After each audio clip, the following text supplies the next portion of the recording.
جس بات پر آج ہم غور کریں گے وہ ہے روشیں اور نتائج. روشیں اور نتائج پرانے عہد نامہ میں سے نکالیں گے ہم.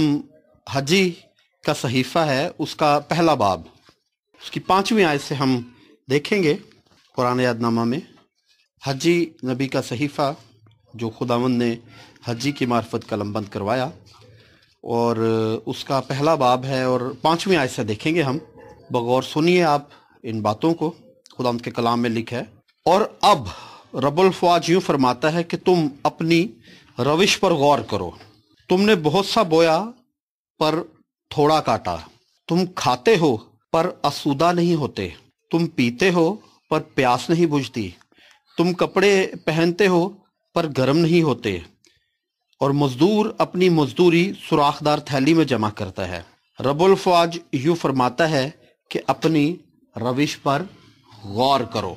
یہ حجی نبی کا صحیفہ ہے، اس کا پہلا باب 5ویں تا 7ویں آیات. یہ 2 آیات ہم نے خداوند کے کلام میں سے پڑھی. رب الفواج فرماتا ہے کہ اپنی روش پر غور کرو. تم کھاتے ہو پر آسودہ نہیں ہوتے. کپڑے پہنتے ہو پر جسم گرم نہیں ہوتا. آج کے دور میں ہم کہہ سکتے ہیں کپڑے پہنتے ہو پر جسم ڈھکتا نہیں ہے. سلیو لیس چرچز میں بہنیں، بھائی یہاں سے پھٹی ہوئی پینٹ پہن کے آ جاتے ہیں. اس لباس کا کیا فائدہ جو آپ کے بدن کو چھپاتا؟ لباس جو ہے نا، لباس جو آپ کا لباس ہے، آپ کو پتہ ہے لباس ایجاد کس کی ہے؟ یہ خدا کی ایجاد ہے. خدا نے اس کو بنایا تھا. دنیا میں جو پہلا لباس بنا تھا، بائبل مقدس ہمیں یہ بتاتی ہے کہ آدم اور حوا نے تو پتے سی لیے تھے. اب وہ پتے کبھی بکری بھی کھا سکتی ہے، پتا سوکھ کے جھڑ بھی سکتا ہے. پراپر لباس جو تھا، پراپر جو ڈریس تھا، وہ خدا نے ڈیزائن کیا تھا انسان کے لیے تاکہ اس کی برہنگی چھپ سکے. خدا نے ڈیزائن کیا تھا. فرسٹ ڈیزائنر جو ہے لباس کا وہ خدا ہی ہے. کئی لوگ کہتے ہیں آدم اور حوا جو انہوں نے بنایا تھا وہ لباس نہیں تھا، وہ آج کل کا لباس تھا جیسا ہم پہنتے ہیں، جس میں برہنگی ڈھپتی نہیں ہے ہماری. یہ لباس نہیں ہے. لباس وہی ہوگا جو آپ کے تن کو ڈھانکے، آپ کے جسم کو ڈھانکے. جو جسم کو نہیں ڈھانکتا وہ لباس نہیں ہے. پھر مقصد یہی ہے لباس کے بنانے کا. خدا کہتا ہے کہ پہنتے ہو پر گرم نہیں ہوتے، کھاتے ہو پر آسودہ نہیں ہوتے. مزدور اپنی مزدوری سوراخدار تھیلی میں جمع کرتا ہے. مطلب کہ وہ جمع کرتا ہے پر جب وہ اس کو نکالتا ہے کنزیوم کرنے کے لیے، یوز کرنے کے لیے، تو وہ اس میں ہوتی نہیں ہے. کہیں گر جاتی ہے، مس پلیس ہو جاتی ہے، یا اس کی ضرورت پوری نہیں کر پاتی. اس کا مطلب یہ ہے کہ مزدور کی مزدوری میں کمی نہیں ہے، لباس میں بھی کمی نہیں ہے. روش کا پرابلم ہے. موجودہ دور میں جو لباس میں پرابلم آیا ہوا آج کل، یہ روش کا پرابلم ہے. ہم اپنے آپ کو ایکسپوز کرنا چاہتے ہیں. تھوڑا لباس پہن کے چھوٹا، ہم بتانا چاہتے ہیں وی آر ماڈرن، ہم بڑے سمجھدار ہیں. ناقص لباس پہن کے ہم شو کرنا چاہتے ہیں ہم بہت بیوٹیفل ہیں. یاد رکھیے، بیوٹیفل کوئی بھی شخص اپنے کپڑوں سے نہیں ہوتا. بیوٹیفل انسان کو انسان کا کردار بناتا ہے. بیوٹیفل انسان کو انسان کی گفتگو بناتی ہے. کسی بھی انسان کو بیوٹیفل اس کا کریکٹر بناتا ہے. اور کریکٹر سے بھی زیادہ ضروری چیز، کریکٹر سے بھی زیادہ امپورٹنٹ چیز، کریکٹر سے بھی زیادہ زبردست چیز، کسی بھی انسان کو بیوٹیفل یسوع بناتا ہے. اس سے زیادہ بات میں نہیں کر سکتا. یہاں پر آ کے میرے الفاظ، میرے جملے ختم ہو جاتے ہیں، کیونکہ یسوع سے بالا تر، یسوع سے بیوٹیفل کوئی بھی ہستی نہیں ہے دنیا میں. لہٰذا روش پر غور کرو.